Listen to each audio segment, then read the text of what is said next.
What's something that you're like really excited about in your life right now? Like, what's something that gets you up in the morning? The American mind cannot comprehend. You guys are drinking beers on the podcast? You guys are drinking alcohol in TicoTime? It is always better when I followed his plan than if I would have followed my plan. Did anyone see Daniel just pop out shirtless? And I was like, what? And that question was when I was talking about actually the worst moment of my life. Great story, right? Yeah.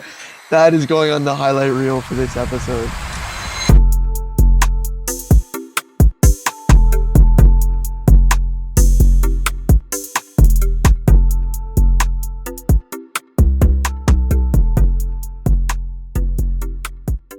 Welcome back to TicoTime, everybody. It's been a minute. It's been a hot minute for sure. And shout out to Kai for that amazing intro music. We're really enjoying that. So today on the pod, Sam, who do we have? Interviewing Daniel Glock. This is like our first semi-live interview because we're in Germany, Daniel. So some of you know Daniel. Hey, everybody. Hi, Daniel. Hi, Daniel.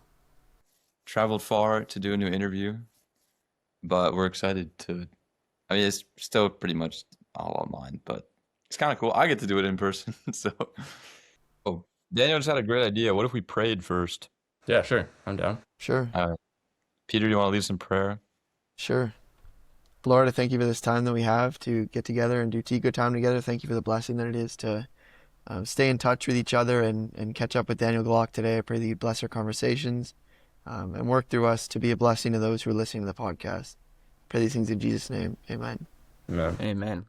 I guess so. Some people know who Daniel is listening to this podcast, but do you want to tell us about your torchbearers experience? Sure. Like when you did it and which schools you went to? Yeah, I'm delighted to be on a podcast. I mean, I'm a faithful listener and listen to almost every episode, and Hey. I'm so glad to see all of y'all again. And I'm Daniel. I was at Port and Torches in spring 2025, and I was even at His Hill to do my second semester in fall of last year.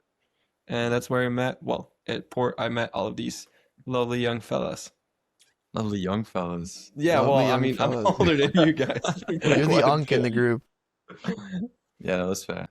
Yeah, so it's been cool to, I mean, some of you know, I think last episode I said I was in Romania for a few months, and then I've been able to see some of the people from my semesters in Europe. So it's cool to reconnect and hear more about how everyone's doing in their normal lives. Maxon's kind of on a world tour right now. Yeah, the Sam Visiting Maxon people World from Tour Port. coming to Germany. Coming to me on Monday. I'm so excited, guys. Sam Maxim World Tour. Come to your spare room. Coming to your spare room. This is actually Daniel's spare room. Yeah, That's too funny. All right, how's the so Spetsy, bro? Did you try some? I saw you had that bottle. Yeah, we're trying this drink right now. For the record, this is something that not this Daniel, but that Daniel recommended we drink. You guys are drinking beers on the you podcast? guys are drinking alcohol in TicoTime? It's not alcoholic. This is not alcohol. This is a soft drink. Promise. Best. I don't know if any of you, maybe Oh if we my have any gosh. German listeners, maybe they know what this is. Bezzy. Daniel, can you explain what this is? Because I don't even know. Well, I mean, technically, we should have our producer explain it because he's a huge fan and he's like a connoisseur of the All right, Daniel. drink, right? Daniel, spill the tea. What is this Oh, drink man. that you recommend? Okay, everyone. If you're from North America, just forget everything you know about your sodas or pops or whatever you call them. Also, if you call it pop, kind of dumb. Soda is a way better word for it. Anyways, Spetsy That's a crazy is a idea. combination of Coca-Cola and Fanta, like the Orange Crush soda. Fanta? And they combine those Oh, two wait. into Fanta, not one Fanta? magnificent soda drink. So it's And like it's just the best. it's like a cherry Coke, but it's an orange Coke. Yeah, Okay. Kind of. it's Okay. the best. It's the best. But yeah, what did you think? sounds Max? decent. Let's hear. First It's- try. It's good. It's not bad. I was not sure what to expect, but it's not bad. Although, what was that milk drink you gave me the other day? Oh, so here in Germany, there's a lot of doner kebabs, and a typical Turkish drink is called ayran, which is like a yogurt, salty kind of thing. and I had him try that, and he thought it was kind of mid. Kind of mid, yeah. It was like what he gave it to me. It was like a liquid yogurt, but then I went to take a sip, and I'm kind of expecting it to be kind of sweet, right? But it's like really like sour, salty. Like it was weird because it kind of tasted like Greek yogurt, but it was also like liquid. They almost tasted like, you know when you have like feta cheese, and there's like the layer of water on the top? Oh, Like it kind of tasted like someone had milk and then put that in it. that is not. You're not selling that. So It's like miso soup, kind of. yeah, I think it's an acquired taste. Interesting. I like it. He likes it. We should Didn't care for it. we should do a new segment with TicoTime where it's like we try or we review different Oh. cuisines around the world. Because That's a great idea, Okay. actually. I was I'm writing looking that at our down. analytics for the podcast. We have people from 22 countries listening. 22? to the 22? podcast. And I think it's partly because people travel, because we've got Bible school listeners, and so people go all over the world. But we have like some crazy countries that are listening to our podcast. Dude, I saw Uganda on that list. Yeah, Who's like, listening from nah, Uganda? it's- Janelle, but she's in Malawi, isn't she? Yeah, I don't know anyone in Uganda. Kenya? there's a Kenya. Maybe I don't know. We are going to kick it off. An inside source currently at Port, Andrew Siebens. He's currently there at Port, and he said, I'm a current student, and the orange Crocs are still being passed down and regularly being worn around campus. Yo, Maxon's orange Okay, Crocs wait. have been passed down so- through generations. legend. So he's actually, I've heard from other people that I've talked to who's in the, what would it be, spring 2026 semester now? And they've also brought up my Crocs. And what's crazy is, so this time last year, I was wearing these orange Crocs. And I thought by the time I left, I was going to take them home, but I didn't have much space. And also, I don't know how people are still wearing them because like I thought they were really worn down. Like there was no tread on them whatsoever when I left. And so I was like, I gave them to a guy named Kai, who made the intro actually. Check out his music. And I gave them to Kai, who apparently left them for someone else. And now, like, I've talked with like a guy who was like wearing them currently. And so I don't know how these Crocs are still like living.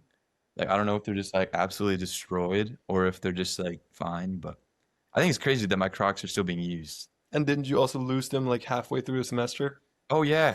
Because we were in. Wait, did you hide them? No, think that was Jed- me. Dude, Jed and I hid put them the them up one a tree. afternoon. We were cleaning out the lake. Oh, yeah, Luke hid them. Dude. I thought it I was was not Jed, happy bro. about that.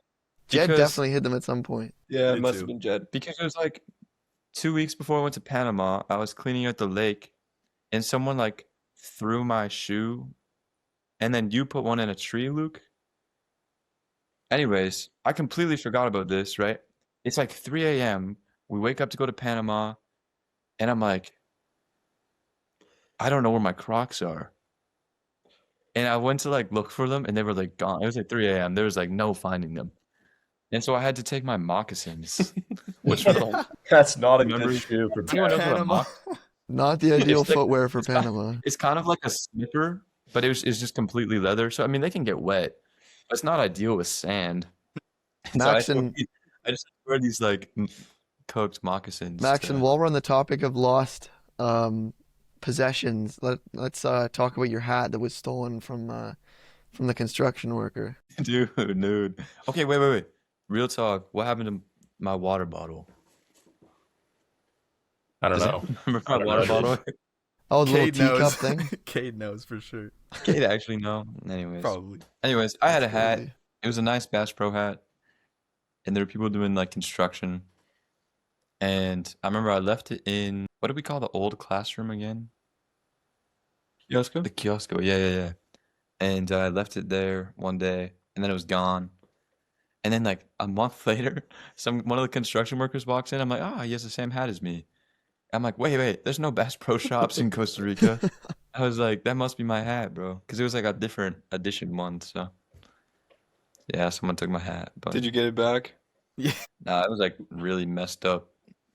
So Oh well. Moment of it silence is for the what it hat. is. Anyways, crazy that my Crocs are still in circulation. if anyone's listening to this and they're like, "What's up with these orange Crocs?" They were mine for a while. Yeah. Moving on from the Crocs, though, I think we're like 17 minutes in, and we should ask Daniel some questions because we're interviewing him. It's true. This is Um, true. so, Question. Good question. Daniel, can you just tell us a little bit about yourself, like, so that the audience knows who Daniel Glock is? Yeah, sure. I'm Daniel. I am from Germany, the southern part of Germany, and that's where Max and I are currently at. And I am 24 years old as of last month. Unk. Yep. Punk status has been reached. Yeah, guys, such an unk. I Daniel, get out of here. I finished my studies. I graduated as a major in international business, and currently I work in IT. And I went to Torchbearers last year, which was definitely a life-changing experience for me. And so that's me.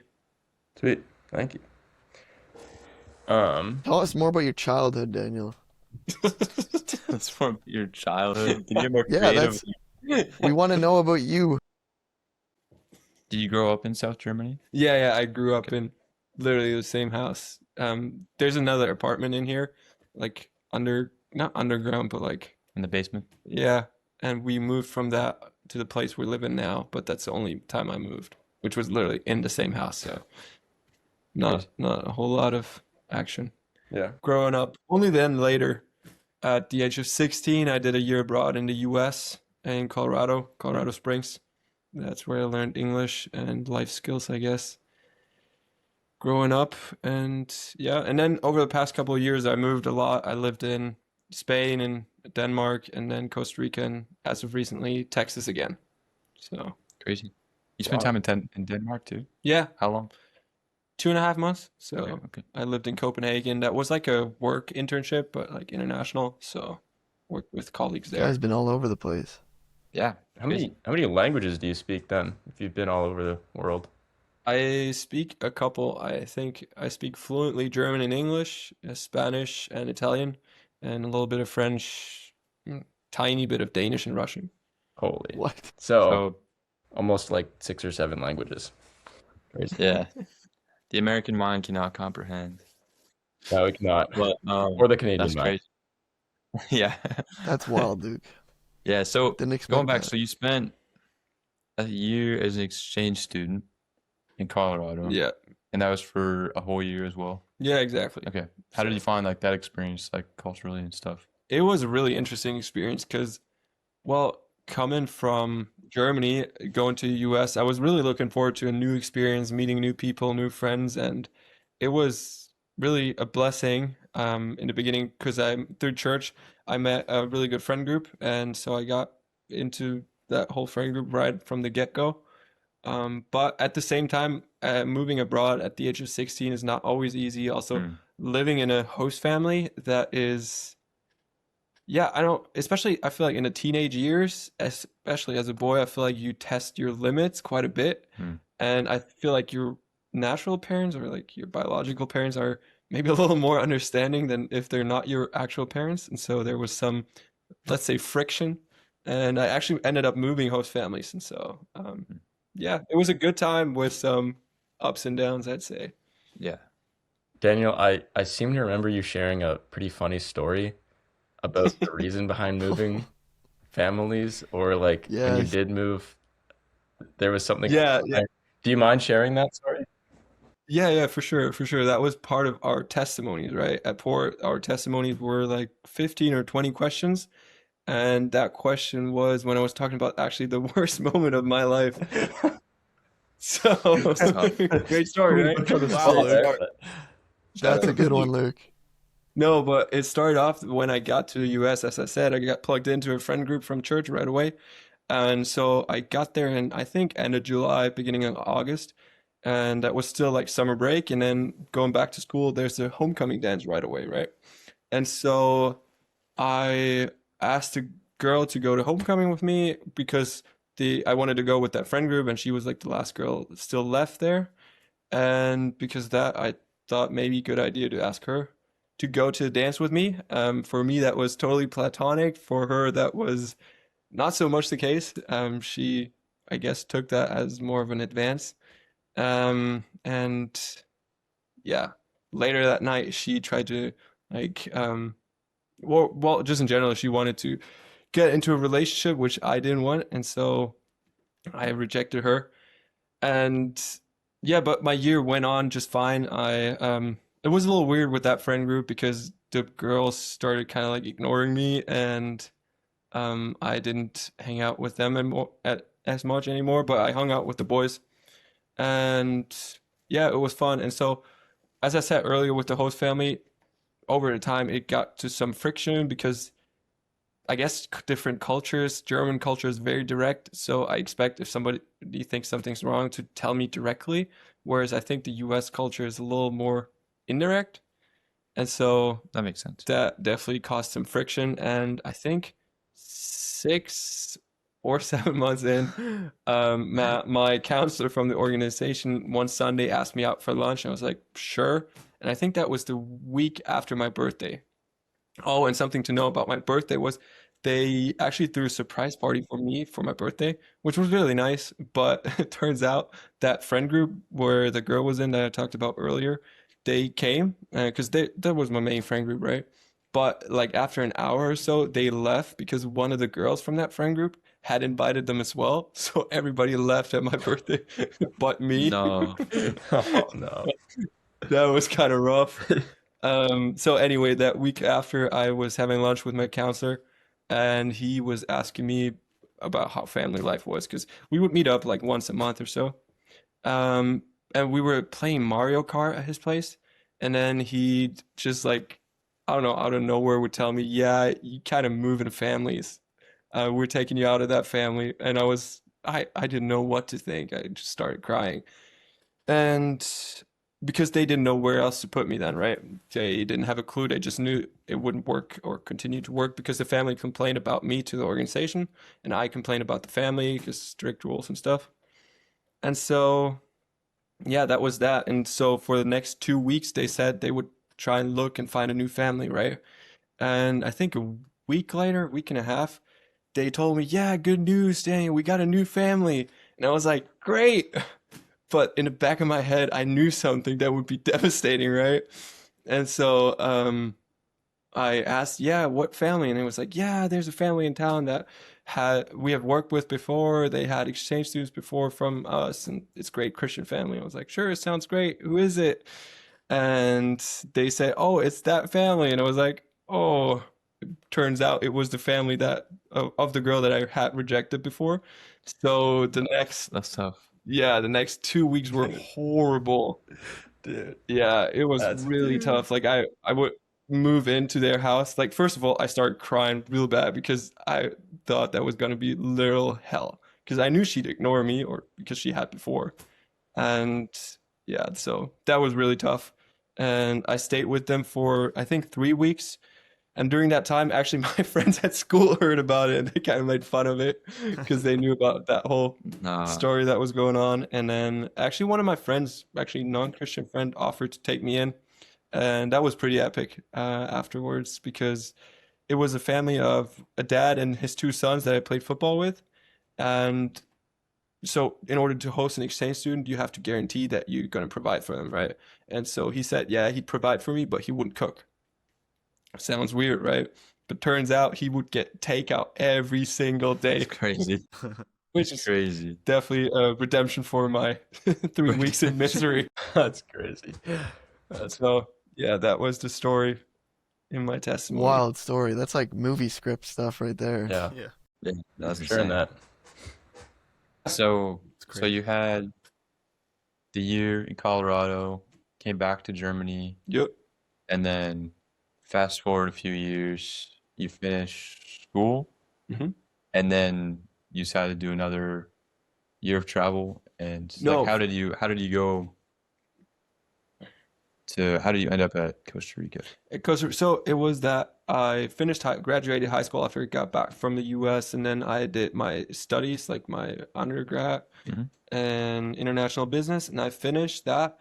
And afterwards, I wanted to travel and I wanted to go to some Spanish-speaking country because during university I learned Spanish. Hmm. And my brother, he actually went to Torchbearers in Australia.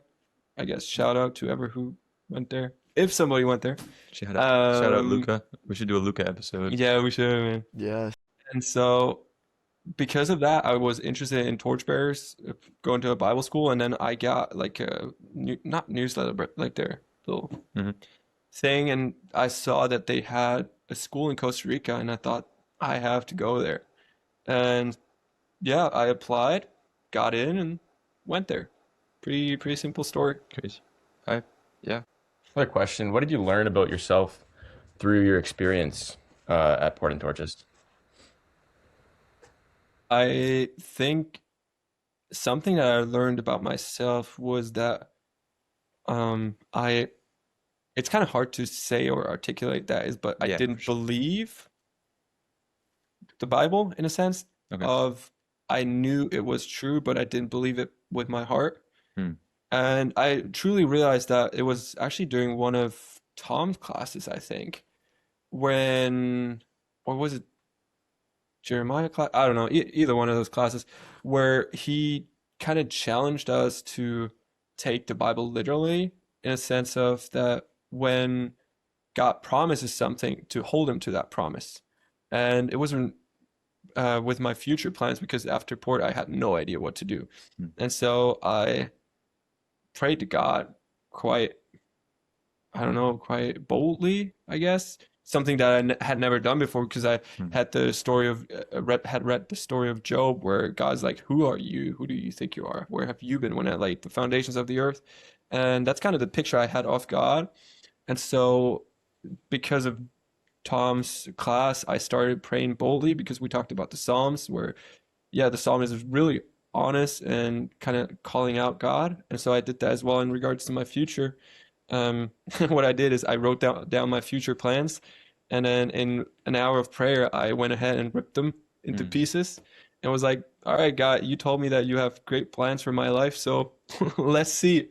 And of course, first of all, nothing happened. So over the next couple of days, I just prayed and I was like, God, come on, I lay down my life. I give you the full right to put me wherever you want, but you're not doing anything. And actually, I think just a week after or something, I actually got an acceptance to go to His Hill Bible School, Hmm. which I had applied to like 3 months earlier and never heard back from them. And so that was really eye-opening for me, showing that I didn't believe before, Yeah. and at the same time, God proving Himself faithful by me just holding Him to His promises and Him then fulfilling them. So I think that's something I learned about myself and about God during that time. Dude, that's amazing. I think yeah, we all can say that like different things affect us there, but I think it's true. Like I think there's something nice about like, or there's something crazy about like going somewhere and like establishing a faith that you kind of already had, but then God just like completely changing it, even though you thought you were. Like, even for me, like I think when I started going to Bible school and even before then, like you think that you have it all kind of like figured out, Yeah. and then like all of a sudden like God flips a switch and like everything changes, and you start to rely on Him more, and it Yeah. you never thought you needed that, but He knew that you needed it, and so it's always good to hear about. Daniel, how do you think you further grew at your time at His Hill? Like, what was different about your time at His Hill as compared to your time at Port? Do you think God kind of built on foundations that you had at Port and then kind of grew you from there during your time at His Hill? I think it's always difficult to compare the two experiences at Bible school because they were so different. Like both schools, of course, they're both torchbearer schools, but the entire program is built differently. And so Yeah. because of that, the experience is, in my opinion, not really comparable, Hmm. but I still learned a lot, obviously. And I think I got to realize even more that I could trust God truly. And I had seen that in Costa Rica, as I just said, about my future. And so something I experienced in His Hill or in Texas actually was also in regards to my future, that I went there not knowing what I'd do afterwards, right? Hmm. And so whenever there was like prayer times, you always get asked, what do you need prayer for? What can we pray for? And for me, it was always, oh yeah, future. Like God show me just what I should do. And because I had experienced that God would be faithful, I knew not to worry. And so I just prayed about it and prayed consistently about it. Every time we'd meet, I'd pray about it, or we'd pray about it. And so first I got some online gigs, like I do some freelance work online, and that actually was pretty good money that I earned there. And so with that, there was slight confirmation that God would take care of me.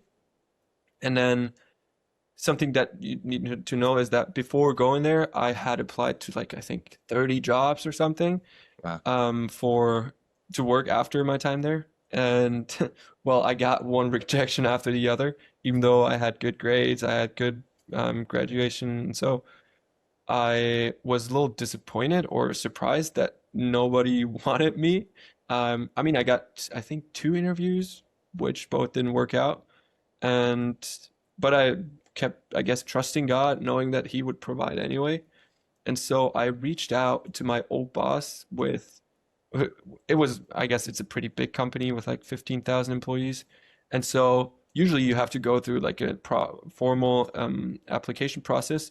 But I just texted him like, or sent an email with like four sentences of like, hey, I finished my gap year. Do you have a job or something? And then I didn't hear back from him at all for I think 2 weeks or something. And I was like, sure, God, if you don't want me going back there, I'll keep praying. Hmm. But after 2 weeks, I got like a response from him. It was like, oh, sorry, I was on vacation. Let's talk next week. And so we had like a 50-minute call, nothing really big, but where he said, oh, we have a hiring freeze, but we can definitely find something. I was like, sure, we can find something. Because he was talking about an intern position, and I was like, yeah, I kind of want a real job with real money and not just pennies. And so he thought about it over the weekend, and then actually the Monday after, he texted me again and was like, yeah, I think I have an idea and you're gonna like it. And we had another conversation on online, because that happened all the way during my time in Texas, and that's when he offered me a full-time job for 2 years, full salary, everything provided for, so I could like start right away Wow. when I got back here. That's epic. And yeah, that was also just an answered prayer for me, Yeah. because yeah, God provides, and I not just know that now because the Bible says so, but because I trusted it and therefore actually experienced it. So I think that grew in my heart and during my time at His Hill. Hmm. Yeah. Oh, that's epic to hear about. Yeah. So that's also a suggestion to all of you guys and all of you listeners. Just trust the Bible more than what you perceive reality is, which I guess it sounds kind of weird, but if God says He'll provide, then He will provide, even though your circumstances might not look like it, and even though you might have no idea how God could provide, but He will.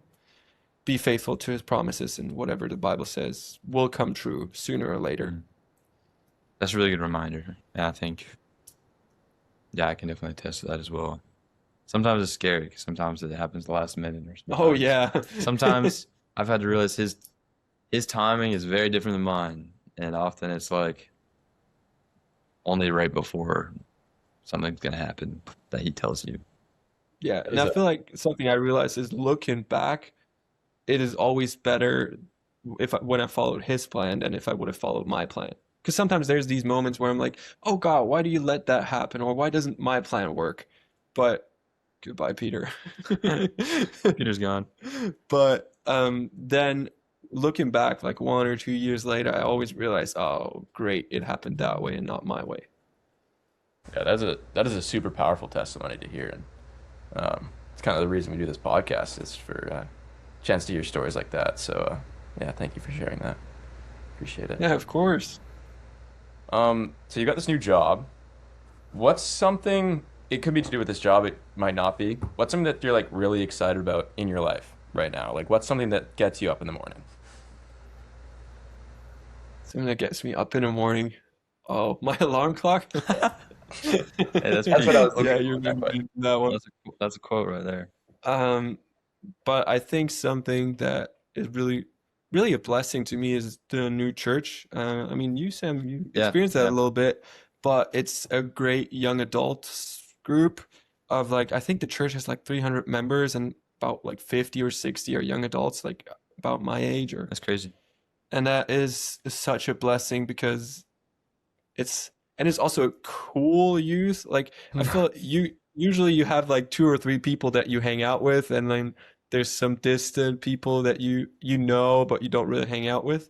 And I feel like with these people, I feel like I can hang out with basically everybody, and that is it's really cool because I mean I see them like almost every day of the Dude, week. yeah, I got here on Friday. On Friday night, we saw some people from this Bible study that they have at their church. Yeah, we And went there then right after the Saturday night we take had young adults group, and then Sunday morning we had church, and then there's like a few other things through the week. Yeah. But yeah, it was super cool, even for being from a different country. Like, I probably had like 17 different people come up and shake my hand and introduce themselves. Daniel introduced me as Max a couple Oh yeah, times. that's embarrassing. You're just like, hey, this is my friend Max. And I was like, all right, yeah, Yeah, go with it. works for Yeah. me. And then he called me out. Did it again. Did it again. I did it twice. That was funny. But I mean, I respond to it, so Does it's fine. does everyone there speak English? Not everyone, but I'd say like a general 70% can speak a form of English. Yeah. Yeah, I think Some are it's, really good. I think it's very funny because whenever Sam thinks the other person is not that good at English, he starts speaking with his hand and he like dumbs it down a little bit and speaks really slowly. And then whenever he talks about where he's from, he's like, I'm like an hour away from Toronto. Yeah, I've actually pronunciating Toronto for the first time. I'm like, Toronto. Someone asked me, like, is that how you pronounce it? I'm like, well, I'd say Toronto, but it is what it is. Yeah. Yeah, I But think it's really funny. I think I was gonna say something, but a lot of people speak English. Yeah, a lot of them are shy, I think. They're not confident in their English, and Right, because yeah. of that, they don't talk as much or as are worried of making mistakes. Yeah. Yeah. That's exactly how I was in Costa Rica with Spanish. I think Max, you could probably relate a little bit to that. It's like Yeah, you yeah, for you, sure. you feel like you have like a decent understanding of it, but then you try to like actually speak it, and like the whole You're just process of dog like water. you have to think about the words first, and you have to translate them, and then you have to speak it, and so you're just like, oh, screw it, because like I'm gonna mess up 90% of these. So Yeah, just yeah. smile and nod, and yeah, that'll work. Smile and wave. Smile and wave. Yeah. Yeah, but last night even Maxon even talked Spanish with one of the girls at church because Yeah, okay, so it was crazy because I sit down. Actually, it's funny because you can tell some people speak English often, and some people don't speak English that much. Like I leaned over to the guy next to me, I'm like, hey, what's your name? And he's like, oh my gosh. He's like, I forget what he said. He was Mark. like, Mark. I was just like, all right, man, it's not that deep. And then there was another person across from me, and they spoke better Spanish than English. And so I tried to speak Spanish with them. But here's the thing, is they told me in like probably like a 5-minute like paragraph that they were speaking, they were explaining how they knew English less than they knew Spanish, and like they had more practice with Spanish and that's why they spoke it more. And I understood all of this thing for 5 minutes. And then at the very end, they asked in Spanish if I understood, and I didn't understand that question. Oh, And I was like, nah, I don't know what that means. But I actually understood the whole thing. I just didn't understand that she actually asked me if I understood, which was crazy. But And that's the most real multi-language conversation that's been had. That's how 90% of Yeah. them go. so let's jump into our Spanish word of the day. And maybe we should make this more accurate. How do you say in Spanish, do you understand what I'm saying? Well, it depends if you want to use the present or the past. You could basically just ask ¿entiendes? If you're trying to ask, oh, do you understand? Okay. Or if you want to ask, like, did you understand what I just said? You'd ask probably, ¿entendiste qué dije? Interesting. Okay. There we go. That's our Spanish word of the day, folks. We've got some ¿Entiendes? pretty Entiendes. I was expecting There to you say go, like a man. comprende or something like that, but there was Or there that. was none of that. So then I would have been so lost. I would have been because Yeah, I was lost I too. would have just been listening for that comprende, and then I'd be like, oh yeah, yeah, for sure. But didn't hear it, so don't know. Yeah. We've had some pretty tragic word of the days. Shout out to Spanish Mariana. word. Shout out to our Spanish teacher. But shout out to Danny for having El Ping Pong as one of our segments. That goes down in history. El football, yeah, Um, it's good. but yeah, so that's pretty cool. And so rewind a little bit. So, I mean, we spent time with you at Portland Torches, and then you went to His Hill, and you talked about how those are completely different experiences. And I know for even probably some of our listeners, um, like people have done Portland Torches and other torchbearers. People have done, like I know my cousins went to Austria, to Tarnhofen, they went to Spain. Like, would you say that the torchbearers experience, like going from a center and then going to another center, was it made so that you can do that? Or do you think it's like for anyone maybe considering like, is it better to just do more years at the center you're at? Like, what are your thoughts of that after doing two? Because you just did a semester at each, whereas you could have done a year at one or the other. Yeah. Yeah, I think that's a really good question, Sam, because I did it because I wanted to see the different cultures. And also, for those of you guys who didn't know, I actually visited Portland Torches before my semester with my brother because we were traveling. And we visited during rainy season. And I was like, heck no, I'm not going back there. So, not gonna lie, that was really my initial reason not to do an entire year at Port. Because, yeah, if it rains the entire day, I was like, ah, it's not gonna be fun. But I think I enjoyed having two different schools, having a semester at Port, which I loved, and a semester at His Hill as well. The only unfortunate part is that I think Port is made for that because a lot of people only come for one semester and they're sort of independent of each other. Whereas His Hill runs technically runs an entire year program. Yeah. And so I think I was one of 5 people that left, whereas the other 60 people stayed Right. and still are there. So you were the minority of people who only stayed for half of a year. Yeah. Because the program is made for an entire year. And so Right. Yeah. I think His Hill was probably unfortunate and an unfortunate choice in that regard because Okay. yeah. So you joined in Yeah, the first half and then left for this. Yeah, which that was really good because then I was there when the community formed. Right. Because there were other students that came when I left, kind of to replace me, sort of. And I think they had a much harder time getting connected to people because everybody 100%. already had their friend 100%. group and was Yeah. plugged in. Yeah, I can see that. And yeah, that was interesting. I remember talking with some of the staff too about like, I think the big question that everyone at some point probably wrestles with at least a little bit, especially at Portland Torches, is do I stay for a second semester? And that's a question that I know Luke wrestled with. That's a question I wrestled with. Peter wrestled with. And, you know, at the beginning, I remember I put myself on the wait list because, I mean, you know, there's 35 spots, right? It's going to fill up. And I remember thinking, like, you kind of have to decide in the first few weeks, like, do I want to stay? Do I want to go home?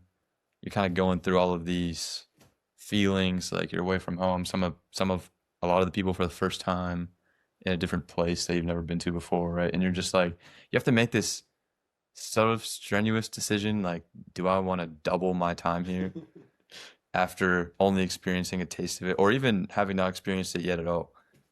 And so I think it's interesting, right? Because some people went on to do other things. Yeah, I think I've even absolutely. seen like people who have gone that I don't know fully, but have done. There are people in our semester that came from Australia or other centers, and I think it's interesting because I think, like you said, Portland Torches has it built so that you can do one semester, but then you kind of live with, should I have gone back, or should I have? For sure. Should I have gone back for a second semester? Should I go to a new semester? And I think having done 2 semesters, I would say I haven't met someone yet who has regretted doing 2 semesters. I think I have met people that have regretted doing one. Yeah, for sure. Obviously, I think, and Luke can add to this too, I think some people can only do one and like go back to their jobs or go back to school or whatever. And I think that's great that they could still come for one. But I think if you're listening to this and you're thinking about, do I go back? I say like, if you can, like I think it's a great idea because I think you get to build your leadership skills. You get to go back to a place that you already know. Even if the 'Cause people are different, that doesn't Even if the matter. people are different. Because do you feel like when you went, like you said, they're two very different experiences. When you went to His Hill, did you kind of have to learn a whole another culture first as well when you got there? I think, first of all, going off of what you said, Yeah, having go to ahead. make that decision right at the beginning, because I think that's extra tough because that's still that kind of awkward phase Yeah. where you're in a new place, a bunch of new people, you don't know them, you don't know how they are, and it feels a lot less comfortable compared to how it will be at the end. Yeah. And so I think a lot of the people would definitely say yes at the end, but it's so much harder in the beginning. So great that you encourage everybody to say yes, even though they don't know that feeling yet. And I think to answer your question, I don't think I had to learn an entirely different culture Okay. because I mean, yeah, you've been there. And stuff. well, yeah, first of all, I've been to the US before, but I think more importantly, the people define the culture. Mhm. And since it's mostly US Americans, Canadians, and Europeans, mostly Germans, Right. at any center, Yeah. as well as a port as Texas or anywhere else, I think if you're used to that culture in Costa Rica, it's going to be a similar culture at any other center. So that was not a big problem. More so the Interesting. Yeah. structure around. Yeah, of- the structure. Okay. Yeah. Good to know. That's actually really interesting to hear. I've kind of wondered that myself. Like when you go from one center to the other one. Like we had a girl, Selena, in our second semester who did Australia first and then came to Costa Rica. And you're talking about that transition where it's like the culture actually isn't that different. Even though like Australia to Costa Rica or Costa Rica to America, like it's still going to be this kind of melting pot of like mainly three countries. Yeah. So that's really interesting to hear. 'Cause, Yeah. yeah, that was something that I thought about like after I did 2 semesters in Costa Rica. Like, should I have done 1 semester in Costa Rica and then another semester somewhere else? And I just remember my parents talking to me about it because they're like, at first, I was just going to do 1 semester in Costa Rica and then that was it. I was just going to do 1 semester Bible school, and they were really encouraging me to do 2. And I was like, well, I don't like financially, I don't know if that'll work. Like, that'll be pretty tight and stuff. And they were like, the Lord will be with you wherever you go. That doesn't matter, but He will provide, and He will provide for you wherever you go. And that includes doing 2 semesters of Bible school. Even if you feel like, man, maybe this won't work, He'll be with you. And I think that's a great spot to grow and a great spot to learn more about God. And Yeah. they were right, and the Lord did provide, and it was an amazing experience. So, When did you decide on going back?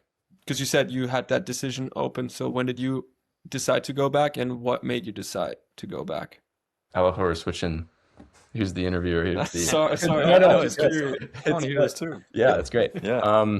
Yeah, I when I signed up initially, I did sign up for 2 because I had talked to my parents about it before. But then I think it was like what I really wrestled with was when I went back to Terrace in between semesters. I was like, do I want to go back? Because I was like, I came back to Terrace and I was like feeling really good about where I was at there. And I was like, I did my semester. That was good. And maybe I'm ready to stay here. But I didn't. I committed. I went back and that felt like, I don't know, like the first day, like I had a really weird experience going back to Costa Rica. Samson knows about this. I spent like 3 days traveling to get back. That was really weird. But then I got there and I was like, whoa, I went from home in Terrace to now home in Costa Rica. And that's a crazy feeling to go. It's a crazy feeling. Like you just feel like when you're with your second family, to like meet all the staff again, all these other people that you spent like 4 months with. It was crazy. It's a pretty cool feeling, and I think I would definitely recommend, um, yeah, doing too.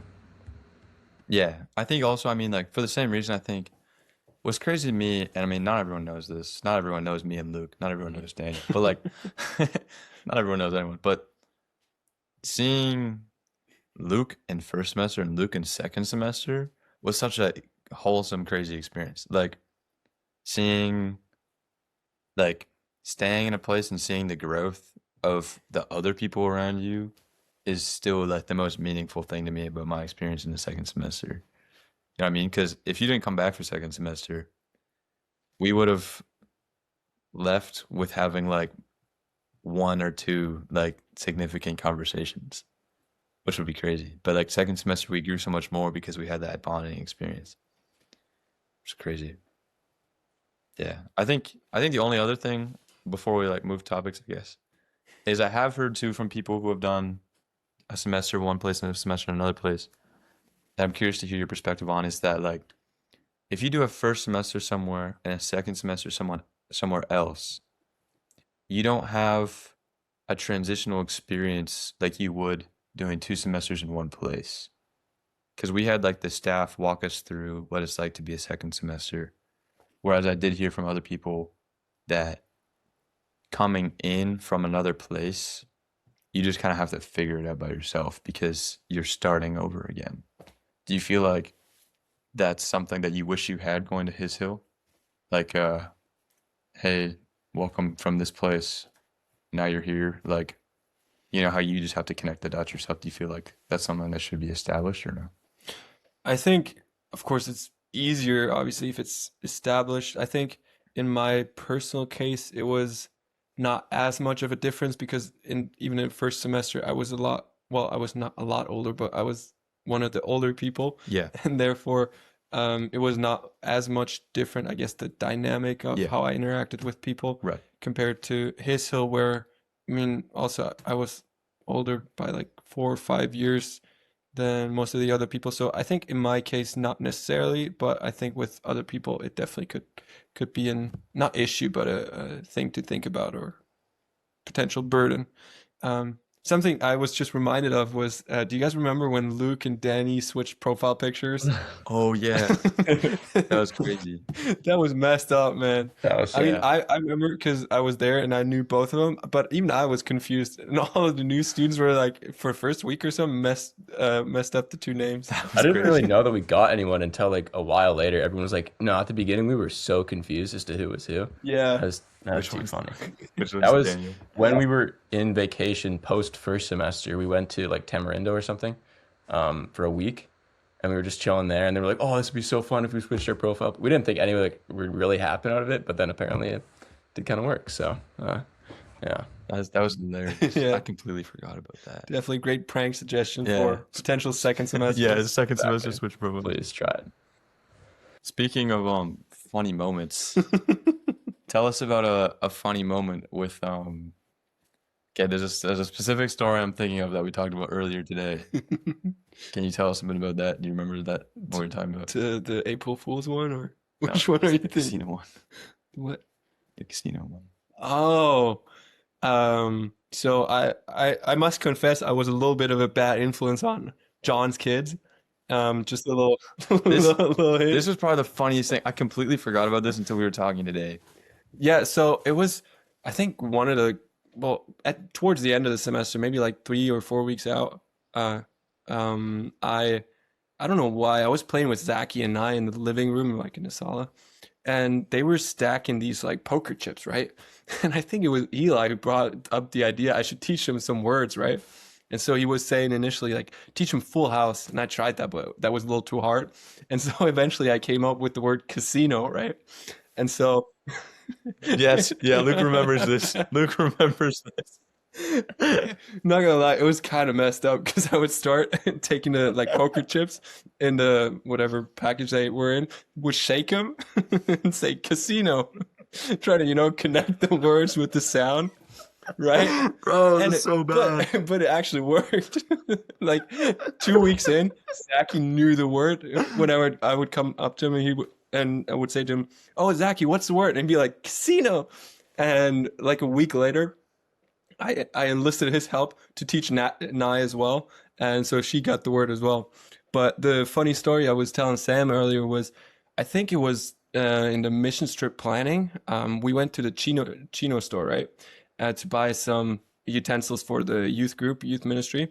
And so on the way back, Zachy was talking to John because I don't know, I probably said the word again, right?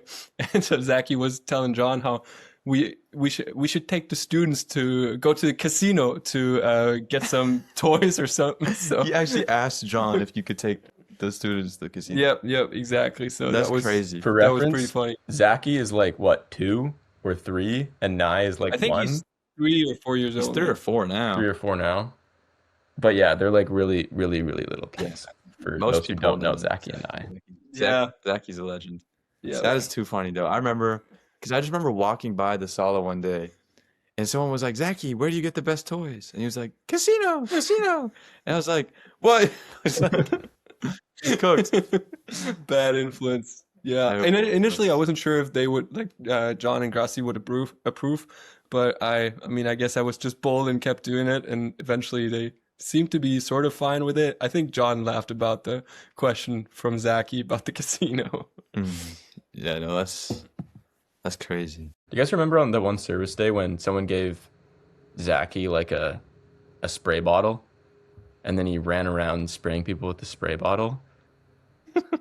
It's so funny. A 'cause, little like, bit, maybe. I don't remember that's fully. kind of a but- niche memory, but I was just dying laughing Niche because memory? people like they laugh about it at first, and then they low-key get pissed about it because he'd just be coming out, and it's so funny. He would not stop. That's Love peak. that. Yeah.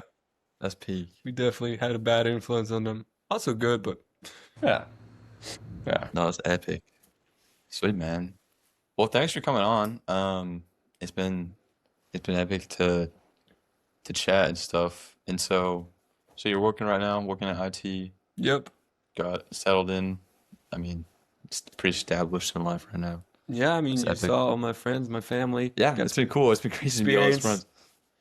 It's a worthwhile experience to go and meet someone's family. It's always interesting whenever I meet someone's family on this Maxon World Tour that I'm on and see what they're like. It shows a lot about a person.